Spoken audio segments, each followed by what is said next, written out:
नमस्कार, आप देख रहे हैं सिटी सेंटर शो। मुंबई से मैं हूं पूजा भारद्वाज और इस वक्त मैं मुख्यमंत्री उद्धव ठाकरे के वर्षा बंगलो के बिल्कुल बाहर हूं। इस वक्त भी आप देख सकते हैं मीडिया का यहां पर जमावड़ा है क्योंकि खबर ही इतनी बड़ी है। सियासी भूचाल जो आपने 2019 में देखी थी वही तस्वीरें एक बार फिर से हम देख रहे हैं वर्षा बंगलो में, जहाँ पर महाविकास अघाड़ी के नेताओं की बैठक, शिवसेना नेताओं की बैठक हो रही है।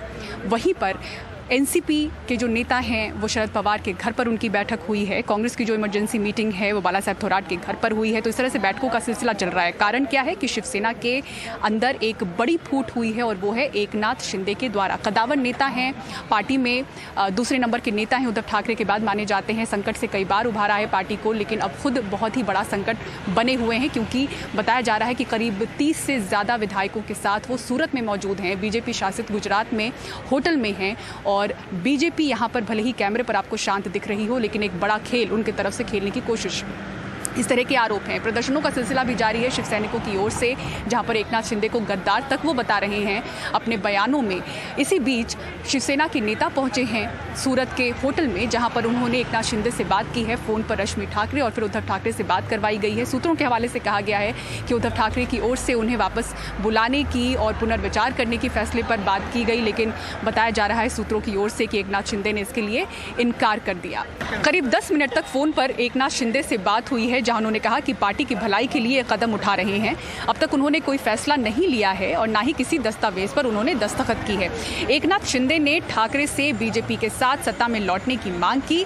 फिलहाल इस बातचीत से कोई हल नहीं निकला है। कहा जा रहा है कि मिलिंद नार्वेकर से मुलाकात में एकनाथ शिंदे ने साफ तौर पर कहा कि वो हिंदुत्व के साथ हैं और शिवसेना ने हिंदुत्व छोड़ दिया है और अब वो शिवसेना में नहीं लौटेंगे। इसी खबर पर ज्यादा जानकारी दे रहे हमारे सहयोगी सोहित मिश्रा।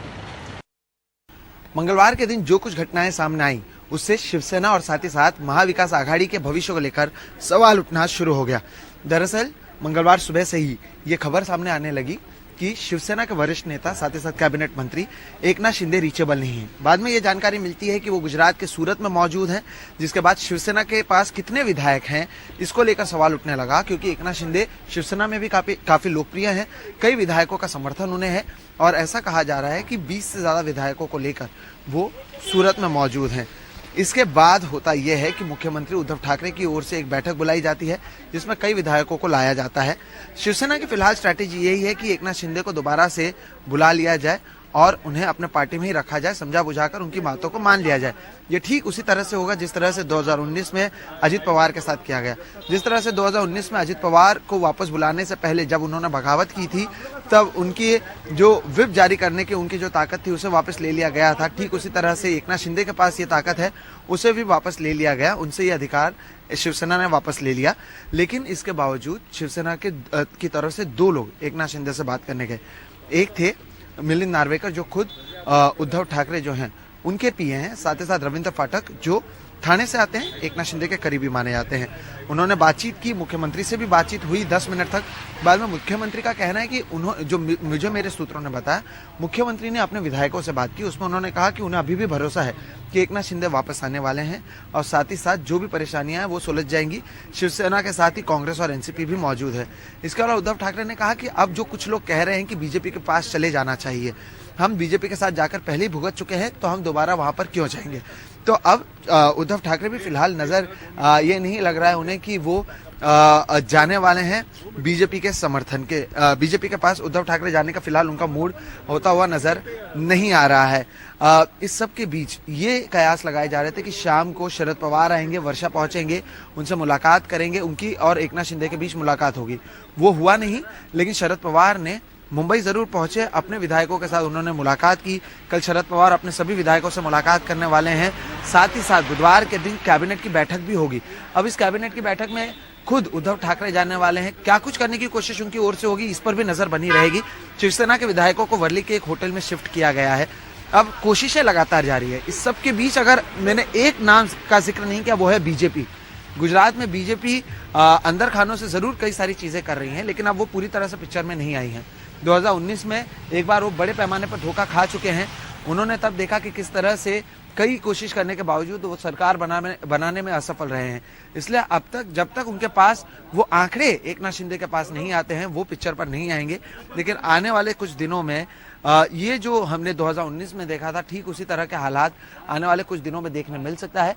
एकनाथ शिंदे किस तरफ जाते हैं ये देखना अहम होगा, शिवसेना बनी रहती है या नहीं ये देखना अहम होगा। सबसे बड़ी बात, महाविकास आघाड़ी का भविष्य क्या है, इसे लेकर सस्पेंस बरकरार है।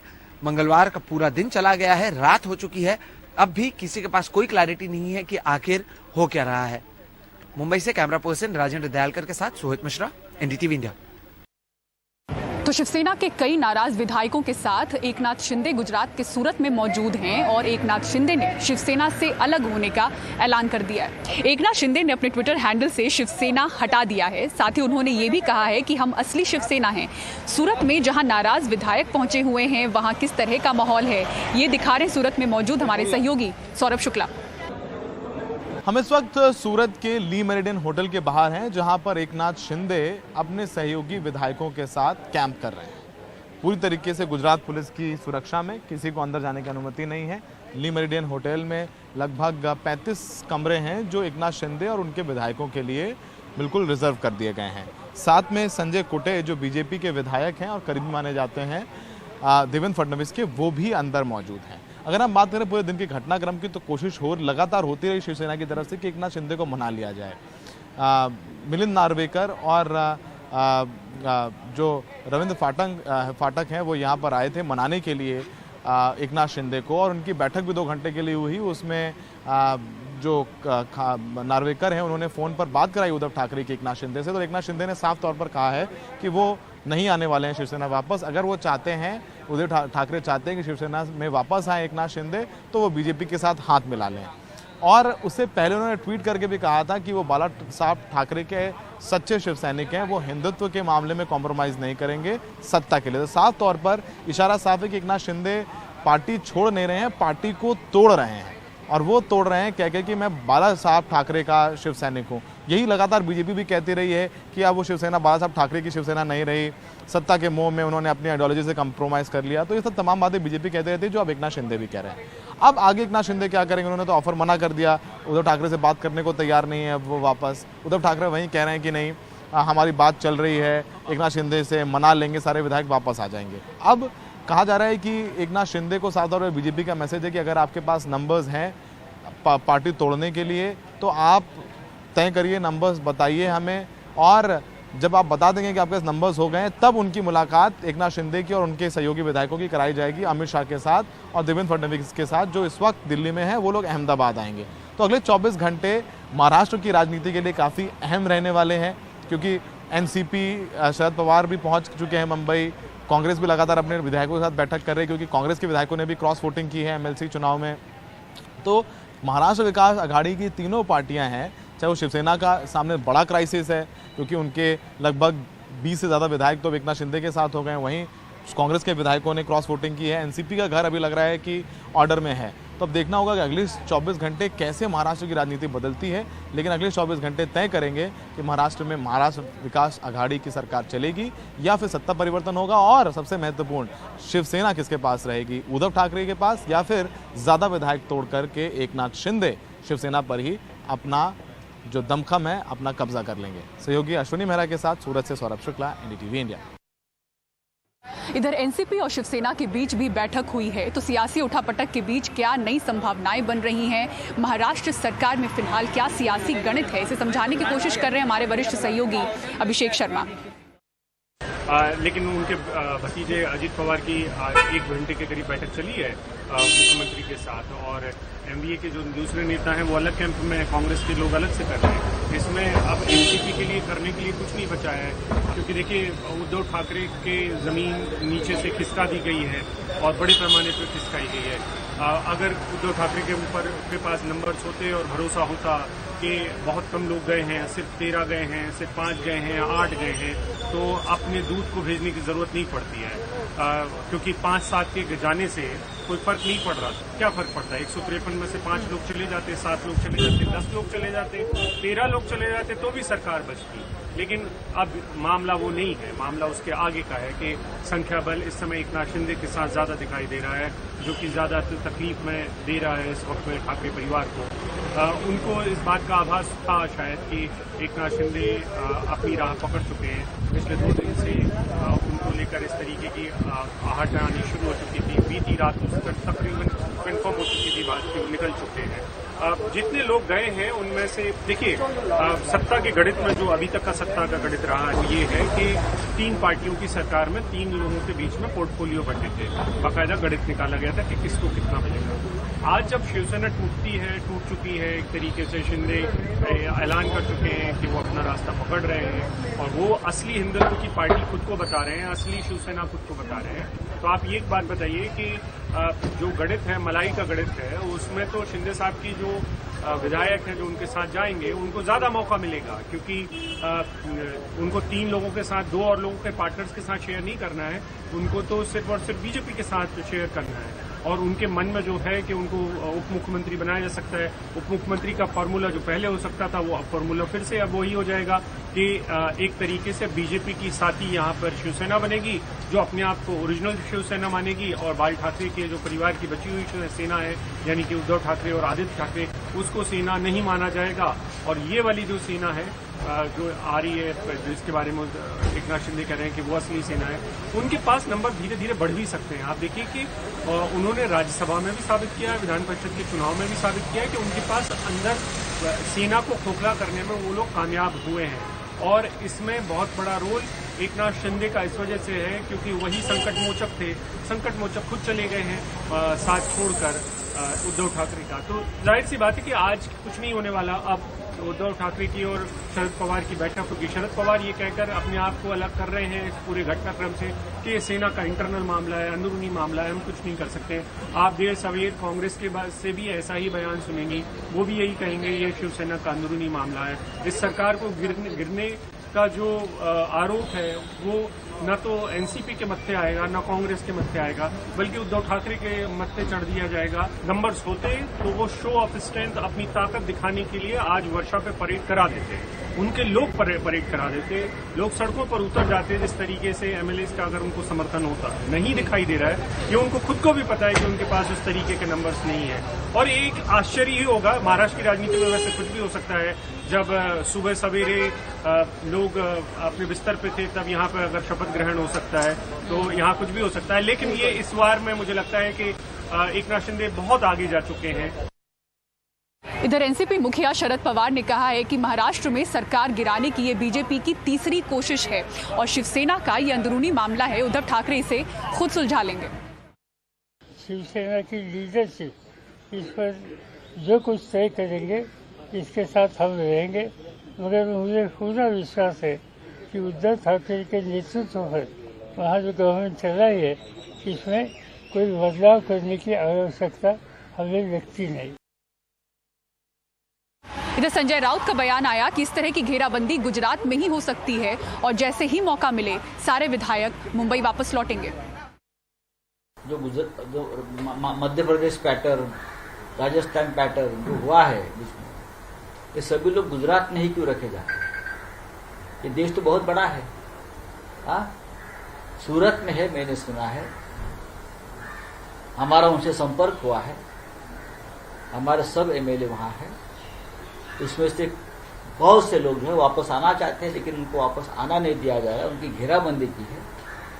ये घेराबंदी सिर्फ गुजरात में ही हो सकती है क्योंकि वहाँ किस प्रकार की सरकार काम करती है और केंद्र किस प्रकार से वहाँ अपना काम कर लेती है आपको मालूम है।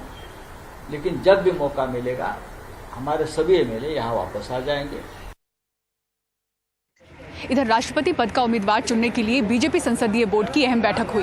एनडीए ने तमाम कयासों पर विराम लगाते हुए राष्ट्रपति पद के उम्मीदवार के रूप में द्रौपदी मुर्मू के नाम का बड़ा ऐलान कर दिया है। आपको बता दें कि वो पहले झारखंड की राज्यपाल रह चुकी हैं। इसी को लेकर आज दिन में गृह मंत्री अमित शाह, राजनाथ सिंह ने उपराष्ट्रपति वेंकैया नायडू से भी मुलाकात की थी और इसी खबर पर ज्यादा जानकारी दे रहे हमारे सहयोगी संकेत उपाध्याय।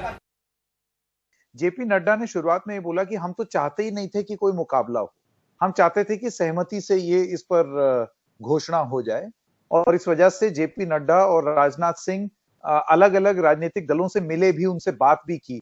लेकिन जब विपक्ष ने ये तय कर लिया, जब विपक्ष का ये पूरी तरीके से ये तय हो गया कि अब यशवंत सिन्हा उनके कैंडिडेट होंगे, तो भारतीय जनता पार्टी ने भी अपनी तरफ से कैंडिडेट अपनी घोषणा कर दी। इलस्ट्रियस करियर रहा है द्रौपदी मुर्मू का। 20 जून 1958 को इनका जन्म हुआ। रमा देवी विमेंस कॉलेज भुवनेश्वर की पढ़ी हुई हैं। आप गवर्नमेंट ऑफ ओडिशा में बहुत टाइम से काम कर रही हैं, 79 से 97 तक। उसके बाद बीजेपी की एसटी मोर्चा में रही, स्टेट में भी और सेंटर में भी। गवर्नर ऑफ झारखंड रही हैं 2015 से लेकर 2021 तक। देखिए, कुछ चीजें मैं बताना चाहता हूं यहाँ पर जो बीजेपी के हवाले से हमको जानकारी मिल रही है। उनका ये कहना है कि सबका साथ सबका विकास को दर्शाता है ये कैंडिडेचर द्रौपदी मुर्मू का। अगर ये चुन ली जाती हैं तो पहली महिला ट्राइबल राष्ट्रपति होंगी, सेकंड एवर फीमेल प्रेसिडेंट। ये पहली राष्ट्रपति होंगी जो कि ओडिशा स्टेट से आएंगी। इस बात का उल्लेख इसलिए किया जा रहा है बार बार ताकि बीजेडी का समर्थन मिल जाए।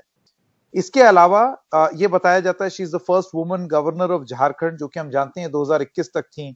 She is the first woman and a tribal leader from Odisha to be appointed as governor and to complete her tenure. अपना पूरा टेन्योर इन्होंने कंप्लीट किया। इनका जीवन संघर्ष के साथ भरा हुआ है। एजुकेशन को, शिक्षा को इन्होंने अपना पूरा फोर्स उस पर लगाया। तो ये सारी चीजें ग्रास रूट से जुड़ी हुई हैं। ये सारी बातें बीजेपी अब जब मुकाबला होगा तो इसको हर जगह लेकर के जाएगी, ये संदेश लोगों तक पहुंचाएगी। और अब बात करते हैं जो अभी मनोरंजन भारती भी कह रहे थे कि गणित किस तरीके से बैठा है। तो मैं आपको गणित के जो आंकड़े अभी हमारे पास हैं मैं वो बता देता हूं। देखिए, एनडीए के पास आज की डेट में 49% इलेक्टोरल कॉलेज है, यानी कि जैसे बाबा कह रहे थे वो 2% और चाहिए। अभी अगर आप ये यूपीए की बात कर लें तो 24.3% उनके पास इलेक्टोरल कॉलेज है। अगर एंटी बीजेपी और प्रो बीजेपी वोट देख लें तो प्रो बीजेपी वोट जिसमें वाईएसआर कांग्रेस और बीजेडी, जैसे बाबा बता रहे थे कि अब कंपेल हो जाएंगे वो वोट करने के लिए, वो 7% इलेक्टोरल कॉलेज बनता है। तो 49 में अगर आप 7 मिला देते हैं तो ये तो सीधे सीधे एकदम विनिंग कैंडिडेट हो गए।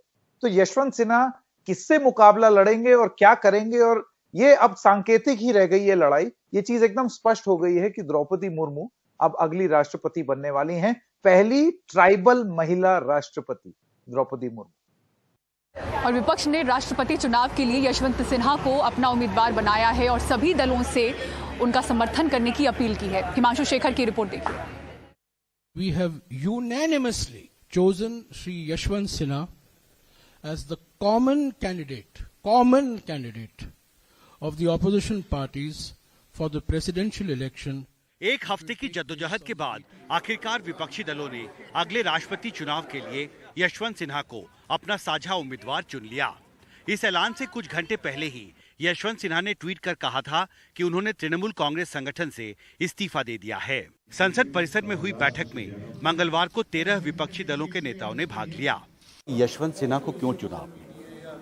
ये तो यूनियन में सभी अपोजिशन पार्टी के लोग एक होकर उनका नाम पेश किए और सभी ने उस कैंडिडेट को अपनाया और हमारा कोई कैंडिडेट नहीं था।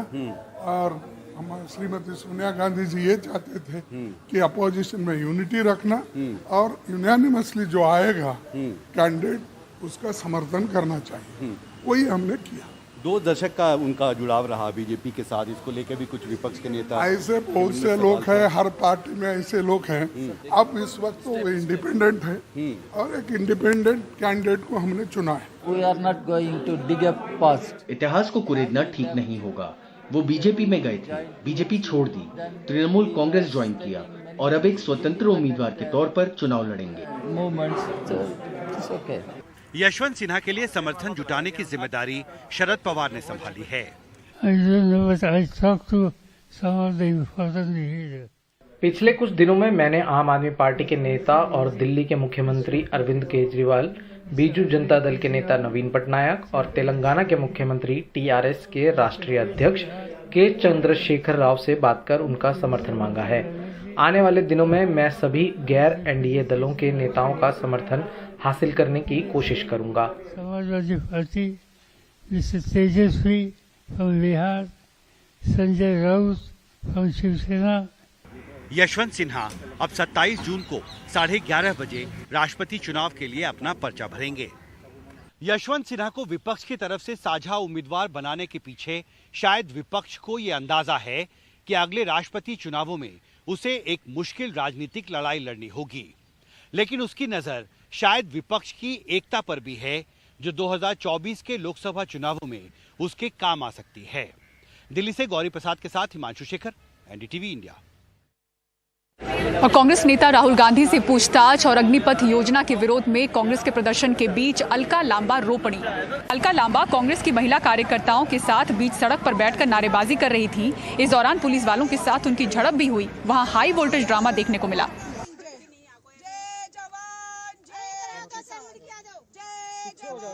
ज़ूम कर लो यार, आगे चढ़ते जा रहे हो, तुम्हारी वजह से मैं हो रहा हूं यार। गर्दन को कैसे पकड़ रही हो? देख रहे हैं मीडिया देख रहा है।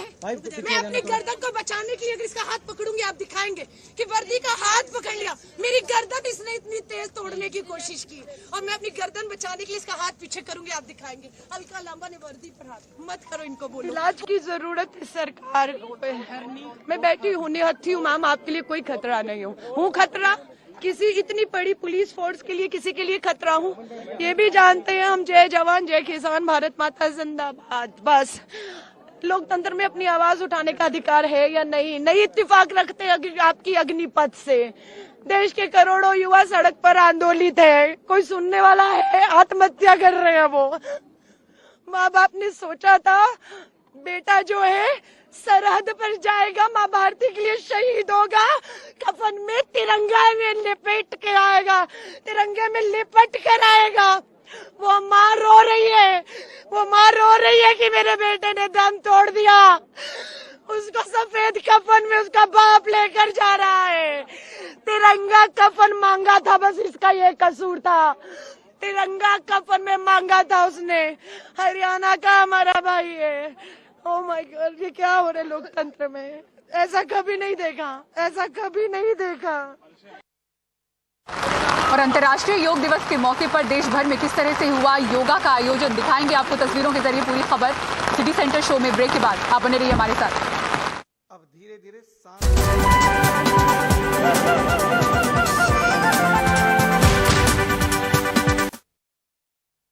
और अब अंतर्राष्ट्रीय योग दिवस की बात करते हैं। इस मौके पर देश भर में योग से जुड़े आयोजन हुए। कर्नाटक के मैसूर में पीएम मोदी ने योग किया, उनके साथ तकरीबन 15,000 लोगों ने योग किया। दिल्ली के मुख्यमंत्री केजरीवाल ने त्यागराज स्टेडियम में योग किया।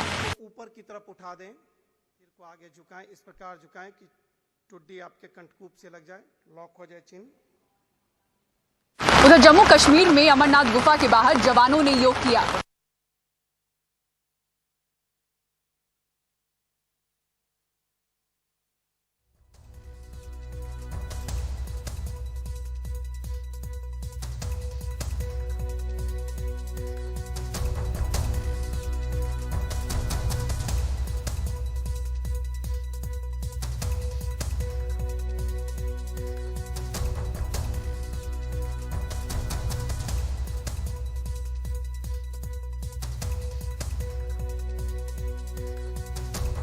तो मुंबई में हो रही इस तेज बारिश के बीच महाराष्ट्र के सियासी भूचाल का सिलसिला जारी है और कितने दिन तक ये चलेगा, जब तक आंकड़ों का खेल साफ नहीं होगा, उस पर नजर हमारी बनी हुई है। फिलहाल मुख्यमंत्री उद्धव ठाकरे की वर्षा बंगलों से सिटी सेंटर की पूरी टीम को दीजिए इजाजत। खबरों के लिए देखते रहें एनडीटीवी इंडिया। नमस्कार।